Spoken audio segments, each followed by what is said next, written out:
Gaza में पानी खत्म हो रहा है।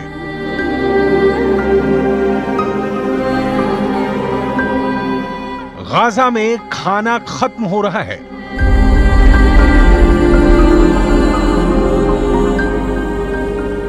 गाजा में गैस खत्म हो रही है।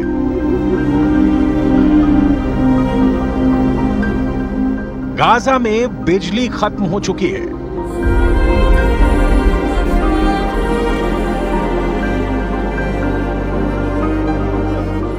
गाजा में अस्पतालों की हिम्मत टूट रही है।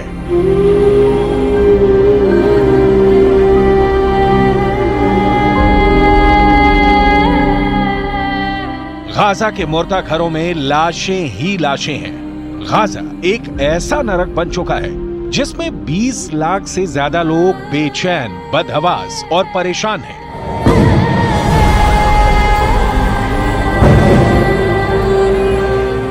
गाजा के लोग भागना चाहते हैं,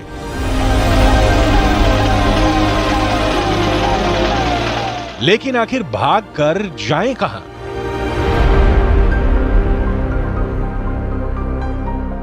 एक तरफ समंदर है, दूसरी तरफ इजराइल है।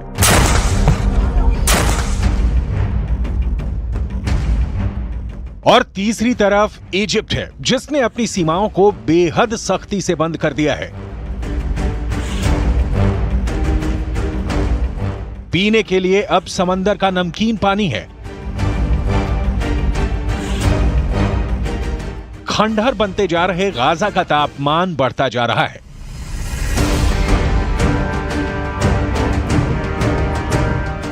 हर एक छत हर एक दिन बीतने के साथ तबाह हो रही है।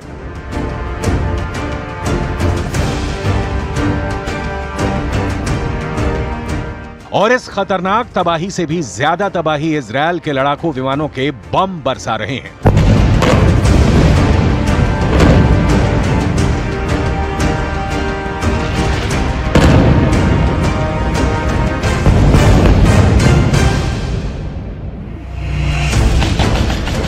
इन सबके बीच वेस्ट एशिया के अंदर इजराइल ने तूफान मचा दिया है।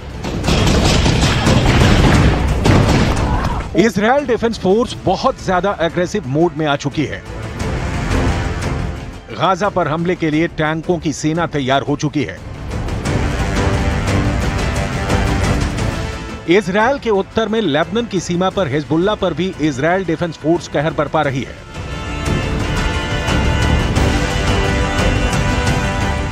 और उत्तर में ही मौजूद सीरिया के बॉर्डर पर भी इजराइल मुंह तोड़ जवाब दे रहा है। इजराइल इतना उग्र हो चुका है कि जैसे यह खबर आई कि ईरान के विदेश मंत्री सीरिया में दौरा करने वाले हैं, वैसे ही दमिश्क और एलेप्पो के हवाई अड्डों पर इजराइल ने बम बरसा दिया और इन हवाई अड्डों को ही तबाह कर दिया।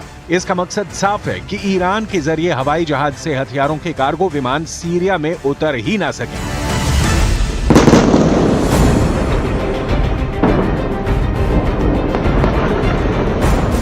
क्या वर्ल्ड वॉर शुरू हो चुका है? इस सवाल का जवाब बहुत सारे एक्सपर्ट्स हां में भी देने लगे हैं। लेकिन इस वर्ल्ड वॉर की धुरी गाजा पट्टी बन जाएगी, इसका अंदाजा किसी को नहीं था।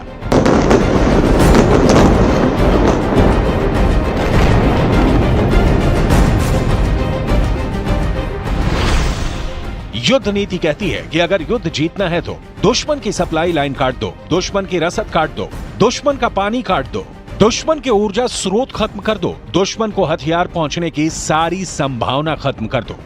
यही वजह है कि एक हफ्ते के करीब होने को है और गाजा के अंदर अब सारे सप्लाई रूट बंद हो चुके हैं। गाजा के अंदर इस वक्त के हालात ये हैं कि फिलिस्तीन के अरबी भाषा के अखबारों के मुताबिक गाजा में दवा की कमी 44% हो चुकी है। गाजा में बिजली की कमी 80% हो चुकी है।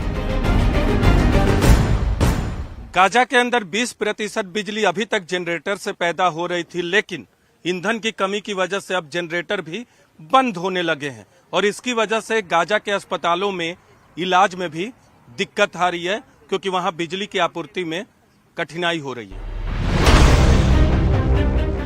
गाजा के अस्पतालों में नाकेबंदी की वजह से चिकित्सा उपकरणों की कमी 33% तक हो चुकी है। अस्पतालों के ब्लड बैंक में खून तेजी से खत्म हो रहा है। अब सवाल ये उठता है कि आखिर गाजा में मौजूद 20 लाख से ज्यादा लोग क्या करेंगे। जाहिर सी बात है कि इजिप्ट की सरकार की तरफ से कूटनीतिक बयान ये आया है कि लोग गाजा पट्टी को नहीं छोड़ें, क्योंकि अगर गाजा खाली हो गया तो इजराइल जमीन पर कब्जा कर लेगा और फिर उनको वो जमीन वापस नहीं मिल पाएगी। ऐसे में अगर गाजा के लोग जहां हैं वहीं रहेंगे तो जाहिर सी बात है कि फिर ये गाजा के लोग या तो ह्यूमन शील्ड बनेंगे, यानी मानव कवच बन जाएंगे, जिसका इस्तेमाल या तो हमास के लड़ाके करेंगे या फिर ये लोग भी युद्ध में शामिल हो सकते हैं। इस आशंका से इनकार नहीं किया जा सकता है कि हमास गाजा के लोगों को भी युद्ध लड़ने के लिए मजबूर कर दे। मैं इस वक्त इजराइल के जेरौत में हूँ। दरअसल खून इजराइल में भी बह रहा है और गाजा में भी, लेकिन असल खूनी खेल तब खेला जाएगा जब इजराइल की सेना गाजा शहर में पहुंचेगी और वहां दोनों पक्षों की तरफ से शहरी युद्ध होगा, यानी गुरिल्ला वॉर होगा गाजा शहर के शहरी इमारतों में।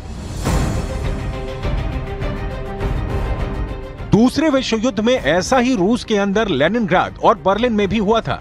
ये एक अर्बन वॉरफेयर था जिसमें लेनिनग्राद और बर्लिन के अंदर इमारतों के अंदर से खूनी जंग लड़ी जा रही थी।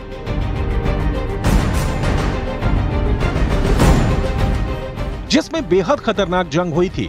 हिटलर जैसे तानाशाह की मजबूत आर्मी भी इस अर्बन वॉरफेयर यानी शहरी युद्ध को नहीं झेल सकी थी।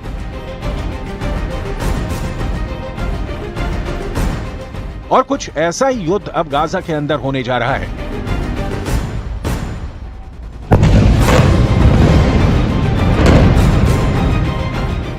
जिन इमारतों को इजरायल ने हवाई हमले करके खंडहर में तब्दील कर दिया है, उसी इमारतों के अंदर से हमास के आतंकी खतरनाक गुरिल्ला युद्ध छेड़ने वाले हैं, जिसका अंजाम क्या होगा ये कहना इतना आसान भी नहीं है।